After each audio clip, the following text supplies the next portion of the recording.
নমস্কার বন্ধুরা, সন্ধ্যে থেকে আমি যে বিধানসভার অন্তর্গত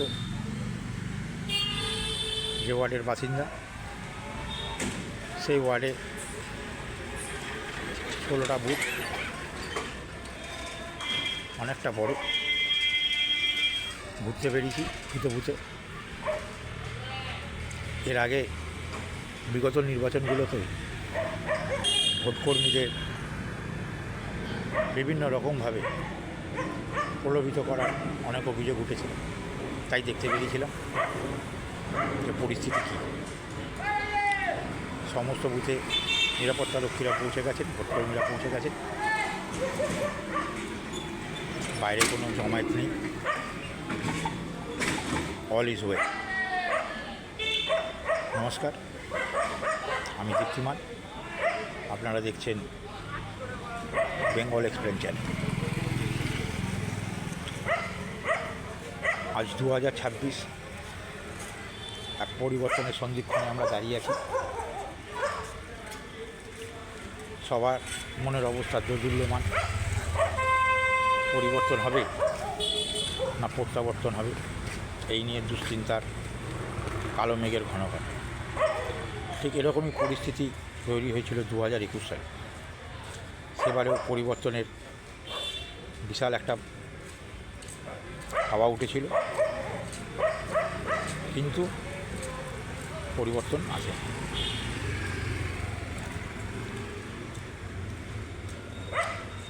আমরা সকলেই জানি 2021 সালে 2রা মে ফল ঘোষণা হওয়ার সাথে সাথে যে ভোট পরবর্তী হিংসা শুরু হয়ে গেছিল, সেই হিংসার হাত থেকে কোনো বিরোধী রাজনৈতিক দলের সদস্য, কর্মীবৃন্দ, তাদের পরিবারের লোকজন রেহাই পায়। কংগ্রেস, সিপিএম, বিজেপি সবাই আক্রান্ত হয়েছিল। হাজার হাজার পরিবার নিঃস্ব হয়ে গেছিল। বহু মানুষকে খুন হতে হয়েছিল, শহীদ হতে হয়েছিল। বহু বাঙালি মানুষকে প্রাণ ভয়ে নিজ রাজ্য ত্যাগ করে পার্শ্ববর্তী রাজ্যগুলোতে আশ্রয় নিতে হয়েছিল। আজ 2026-এর দ্বিতীয় দফার নির্বাচন, যা আগামীকাল অনুষ্ঠিত হতে চলেছে, সেই নির্বাচনের প্রাক্কালে 2021-এর ভোট পরবর্তী হিংসাকে একবার ফিরে দেখার চেষ্টা। আপনারা প্রথমে এই ভিডিওটা একটু দেখুন। ওরা আমার স্বামীকে কেড়ে নেয়নি, একজন চিকিৎসককে কেড়ে নিয়েছে। আমি সুধীর ডাক্তারের স্ত্রী। প্রথমে ওরা 10টার সময় এখানে এসে প্রথম অবস্থায় আমার ওষুধের আলমারিটা প্রথম ভেঙে নানা রকম কটূক্ত কথা বলে ওরা চলে গেল। তা আমার স্বামী তখন উঠে বলছে, একজন স্বামীকে খুব গালাগালি দেওয়ার পর স্বামী তখন উঠে বলল, আপনি একটা মাস্টার হয়ে আপনি কি করে মুখে ওই গালাগালি টানলেন। তারপরে ওরা চলে গেল, প্রবীর সরকার ওরা দলবল নিয়ে চলে গেছে।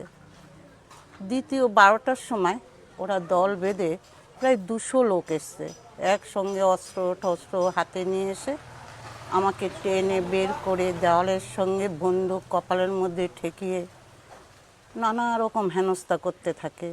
তারপরে 3 রাস্তার মুখে নিয়ে আমাকে ফেলে মারতে থাকে। 7-8টা ছেলে একসঙ্গে কোমরে পিঠে মারতে থাকে।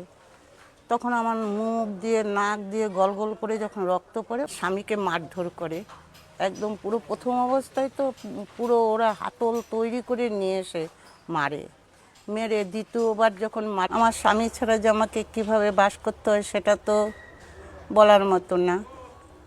উনি একজন চিকিৎসক ছিল, সবসময় তার উপরে আক্রমণটা করতো। একদিন না, যখনই উনি বিজেপির ভোটে বসতো তখনই তাকে তাড়া করতো। আজকে থেকে বসতো না, উনি বিজেপি আজকে থেকে করে না, বহু বছর হলো, প্রথম থেকে একদম। যখন উনি প্রথম বিজেপি করে তখন উনি একটা ভোট দুটো ভোট পায়। দ্বিতীয় বিজেপি যখন উনি ভোটে বসে তখন 11টা ভোট পায়, তবু তিনি ছাড়ে না। যেই উনি ভোট দিয়ে আসে আর উনিকে তাড়া করে বাড়ি থেকে তাড়া করতো। এই হচ্ছে তার বিজেপি করার অপরাধ। এটা হয়েছে প্রবীর সরকার আর হচ্ছে সীমা মজুমদারের, কিন্তু ফিরদৌসী বেগম এদের মাথার। আপনারা ভিডিওটি দেখলেন। ভিডিওটিতে সোনারপুর উত্তরে ভিডিওটিতে সোনারপুর উত্তরের এক ডাক্তারবাবু, তিনি খুন হয়ে যান। তার দোষ ছিল তিনি মন প্রাণ দিয়ে যে দলকে ভালোবাসতেন সেই বিজেপি দলটি করতেন। যখন বিজেপির কেউ ছিল না তখন থেকেই তিনি সেই দলের কর্মী, বুথে এজেন্ট বসতেন। প্রত্যেকবার এজেন্ট বসার পর যখন ইলেকশন শেষ হয় তাকে আক্রান্ত হতে হয়েছে। তার দোষ, তিনি একটি বিরোধী রাজনৈতিক দলের সদস্য। এরপরে আরেকটা ছোট ভিডিও আপনাদেরকে দেখাচ্ছি, সেটা একটু দেখুন। গভীর রাতে অনেকগুলো ছেলেরা এই তৃণমূলের হারমাত বাহিনী, এখানকার যারা নেতৃত্বে আছে, তৃণমূলের যারা চালাচ্ছে সিন্ডিকেট রাজ, তারা ওদেরকে মদ মাংস খাইয়ে রাত্রিবেলা আমার বাড়ির এখানে এসে জয় বাংলা করে মানে স্লোগান দিচ্ছে। গভীর রাতে আমার মা বৃদ্ধা, সে ভয়ে কান্নাকাটি করছে যে আবার কি হয়, 21-এ যা পরিস্থিতি দেখেছে, মানুষের চোখের জল অনেক ঝরেছে। তাই এবারে গতকাল রাতে যেটা হয়েছে, এখান থেকে আমরা রাস্তায় এখন বেরোতে আমরা ভয় পাচ্ছি। এটা ফিরদৌসী বেগমের নেতৃত্বে হচ্ছে। এই দেখুন আমার বাবা মহাদেবের মন্দির, এটাকে এখন ব্যানারের আছে, আগে ছিল মানে বেড়ার। সেটাকে তখন 2018 সালে আমার দিদি পঞ্চায়েত নির্বাচনে দাঁড়িয়েছিল বলে এই মন্দিরটাকে ভেঙে পুকুরে ফেলে দিয়েছিল। আজকের সেই যারা ভেঙেছিল তারা হয়তো নেই, কিন্তু যারা এখন আছে তারাও একই প্রসেসে কাজ করছে। মানুষের ভাঙবো, মানুষের হাত পা ভেঙে দেবো বলছে, মাটির সঙ্গে মিশিয়ে দেবো, ধুলোয় মিশিয়ে দেবো। আমার রাস্তাটা দেখবেন করেনি কেন? একমাত্র বিজেপি করার অপরাধে। একমাত্র অপরাধ হয়েছে আমাদের। আমরা দীর্ঘদিনের অনেক রাস্তাটা আমরা খেটে তৈরি করেছি, কিন্তু যেগুলো সরকারি টাকা আসছে পঞ্চায়েতের, আমরা বিজেপি করি বলে এই রাস্তাটাকে একমাত্র করেনি। আমাদের প্রতি কিভাবে অত্যাচার হয়েছে, আমরা দিনের পর দিন খুবই অত্যাচারিত। আমাদের বাড়ি ঘর দুয়ার ভেঙে আমাদের লুটপাট করে নিয়ে এসছে। আমাদের চাল ডাল থেকে আরম্ভ করে সব কিছু আমাদের ভেঙে চুরমার করে দিয়েছে। ঠেলা চালিয়ে আমি খেতাম, আমার ঠেলাটাকে কিভাবে আমাদের ভেঙে দিয়ে গেছে। এই যে পর দেখুন আপনারা যে না কিভাবে অত্যাচারিত হয়েছে, আর এখনো আমাদের অত্যাচারিত হতে হচ্ছে। আমাদের পর ধমকি দিচ্ছে যে কিভাবে আর কি আমরা যাতে না বেরাতে পারি, আমরা যাতে বিজেপির সঙ্গে কোনো যোগাযোগ না করতে পারি। আজকে আমরা না কিছু না করলেও আমাদের উপরে টর্চারিং চলছে। আলমারি আমার ভেঙে 17খানা বাড়ি মেরে আমার এই আলমারির থেকে টাকা, আমার সোনা গয়না ছিল, আমার মেয়েকে আমি বিয়ে দেওয়ার জন্য আজকে রেখেছি। আমার 3টে মেয়ে, আজকে আমার ছেলে নেই। আজকে আমি যা যাবতীয় যা নিয়েছি সমস্ত কিছু আমার নিয়ে গেছে। আমার লক্ষ্মীর ঘর ভেঙে পর্যন্ত টাকা নিয়ে গেছে।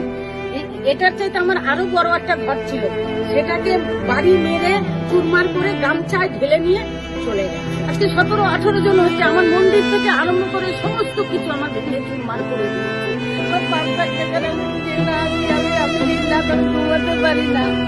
আমার টাকা চিন্তা করছি, সারা রাত আমি ঘুমাতে পারি না। যারা চেনা থাকি সবসময় তারা আমার টাকা দাও, আমার টাকা দাও, আমি কোত্থেকে দেবো?